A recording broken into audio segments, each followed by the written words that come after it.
Compatriotas, en el discurso que el señor presidente de la Nación dirigió a todos los parlamentarios reunidos en la Asamblea Legislativa, señaló los límites de las concesiones que estaba dispuesto a admitir respecto de los reclamos de las Fuerzas Armadas. Escuchamos, por lo tanto, lo que no está dispuesto a hacer en orden a transitar la crisis militar que vivimos. Pero esto no nos parece suficiente. Para resolverla se necesita también que se diga qué es lo que se va a hacer, qué políticas, qué cursos de acción se prevén y cuál sería el rol que el conjunto de las fuerzas políticas deben tener en su diseño. El peronismo, garante irrestricto del sistema institucional, asume una vez más en esta hora la responsabilidad de aportar algunas reflexiones, porque somos portadores del cierre de un lamentable ciclo histórico de las oposiciones golpistas que durante más de 50 años ensombrecieron la vida política del país. Y también porque queremos proponer alternativas que corrijan rumbos y nos instalen en una senda distinta.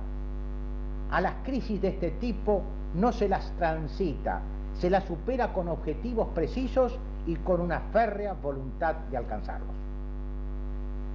En 1983, la incipiente democracia argentina recién instaurada recibió unas Fuerzas Armadas profundamente afectadas por tres elementos: el fracaso político, económico y social de la dictadura militar, el uso de una metodología aberrante e ilegal para la represión del terrorismo y la derrota en la Guerra de las Malvinas.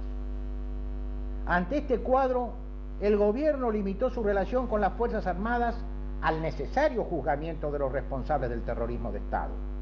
Pero, como quedó demostrado, esto no fue suficiente para resolver la crisis que aún está pendiente: la inserción definitiva de las Fuerzas Armadas en una sociedad democrática para servir a una nación soberana. Digamos por lo pronto que la política oficial, en lugar de reemplazar la doctrina de la seguridad nacional, cuya ineficacia para defender la soberanía de la nación quedó demostrada en las Islas Malvinas, se limitó a denunciarla verbalmente, sin atinar a reemplazarla por una auténtica doctrina de la defensa nacional.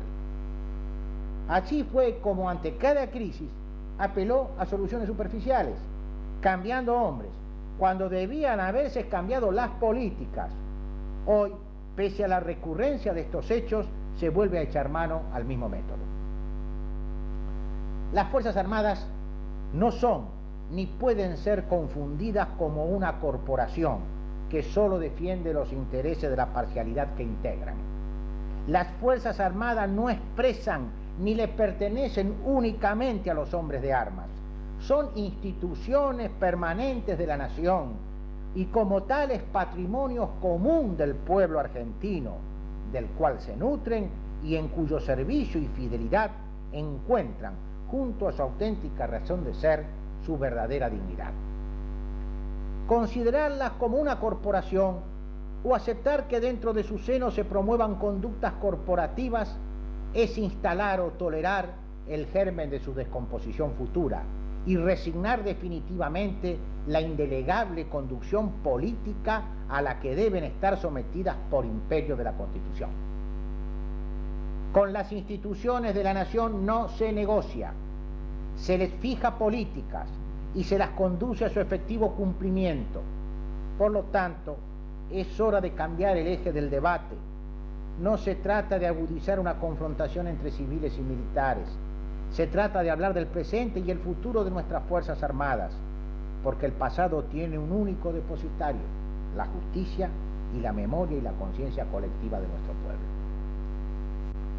Por todo ello es que hemos solicitado al presidente de la Nación la convocatoria del Consejo de Defensa Nacional, para que en el más breve plazo elaboremos los proyectos de leyes orgánicas, planeamiento, logística, educación militar, reestructuración, modernización y accionar conjunto de las Fuerzas Armadas, ley territorial y movilización para la defensa, servicio militar y civil, leyes orgánicas de Gendarmería y Prefectura Naval, Sistema Nacional de Información e Inteligencia con control parlamentario y ley de secreto de Estado. Esta tarea, para cumplir acabadamente sus objetivos, no puede limitarse a un juridicismo formal. Deberá acompañarse de medidas concretas que tiendan por lo pronto a que en el más breve plazo se dicte sentencia a los responsables de los episodios de Semana Santa, de Monte Caseros y de Villa Martelli, porque una justicia que no llega a tiempo no es justicia, y la prolongación indebida de estos procesos altera la necesaria tranquilidad que nuestros hombres de armas requieren para cumplir con sus tareas profesionales. La resolución de los conflictos internos en el seno del ejército no se consigue delegando el poder de decisión en una de las partes en pugna para que se imponga sobre la otra. Esto debe resolverse de una forma que no agudice los conflictos internos. En una fuerza no se lo resuelve desde adentro de la misma, se lo hace desde la legitimidad indiscutida del poder político, que no debe delegar resortes claves de la conducción militar. Por ejemplo, la política de personal debe definir los pases, los ascensos o los retiros a partir de la capacidad profesional de los cuadros y para responder a hipótesis de conflicto definidas y no a los juegos de poder interno. No debe caerse en la tentación de conformar fuerzas armadas radicales, peronistas o liberales. Las mismas deben ser, antes que nada, predominantemente nacionales, fundamentalmente nacionales. Politizar a las fuerzas armadas es caminar progresivamente hacia la militarización de la sociedad. Por ello, la vía adecuada que contempla la reforma militar que propiciamos es la de su profesionalización, para hacer eficientes en su capacitación, despliegue y equipamiento a nuestra fuerza, en orden a la más digna y elevada de sus funciones, ser el brazo armado de la nación ante cualquier agresión externa. La reforma militar deberá reconocer como un hito insoslayable la experiencia de la Guerra del Atlántico Sur. Allí se exhibieron todas las capacidades, todos los heroísmos, pero también la falencia de nuestras Fuerzas Armadas, junto a la inexistencia de un sistema capaz de canalizar frente al conflicto las potencialidades latentes de la comunidad nacional. Estamos frente a una opción. O somos capaces de extraer de aquel conflicto los componentes básicos de una nueva doctrina militar, o nos resignamos, como hasta ahora, a mantener inercialmente estructuras vetustas, metodologías ineficientes y un sistema de valores manifiestamente incapaz de garantizar la defensa nacional. Reiteramos que se equivocan aquellos que imaginan que superaremos la crisis actuando sobre el pasado. Ningún sector de la sociedad, por importante que pueda ser, debe buscar su dignidad al precio de la dignidad de la sociedad misma.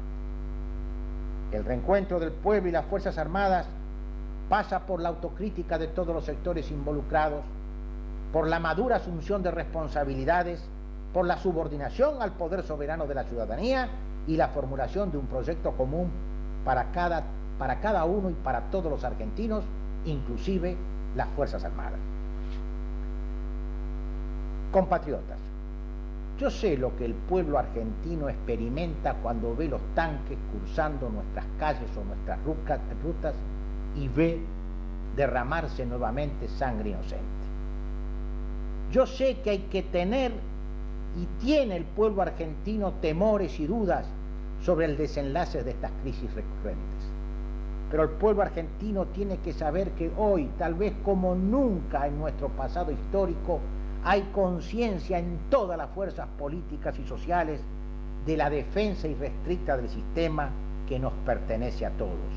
Esta unidad hace inviable cualquier retorno al pasado.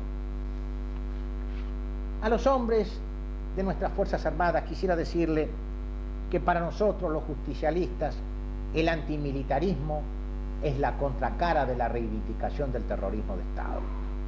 No concebimos la nación sin Fuerzas Armadas, como tampoco a las Fuerzas Armadas confrontando con la voluntad popular.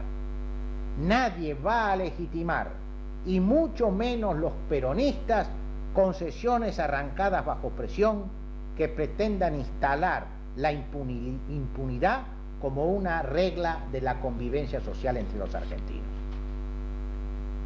Por último, quisiera dirigirme al excelentísimo señor presidente de la Nación. Es evidente, señor presidente, el fracaso de la política militar implementada durante su gobierno, porque todas sus acciones terminaron en concesiones que a su vez engendraron nuevas concesiones.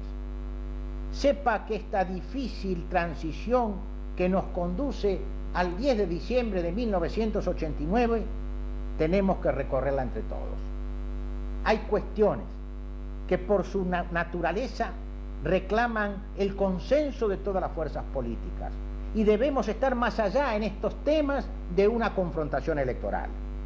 El reclamo de actitudes de grandeza es el sentido que queremos imprimir a esta apelación que formulamos esta noche. Por eso la terminaremos diciendo junto a Juan Perón, como él decía el 1 de mayo de 1974. Es un verdadero milagro que podamos ahora dialogar y discrepar entre nosotros, pensar de diferente manera y estimar como válidas distintas soluciones, habiendo llegado a la conclusión de que por encima de los desencuentros nos pertenece por igual la suerte de la patria, en la que está contenida la suerte de cada uno de nosotros en el presente y en el porvenir. Muchas gracias.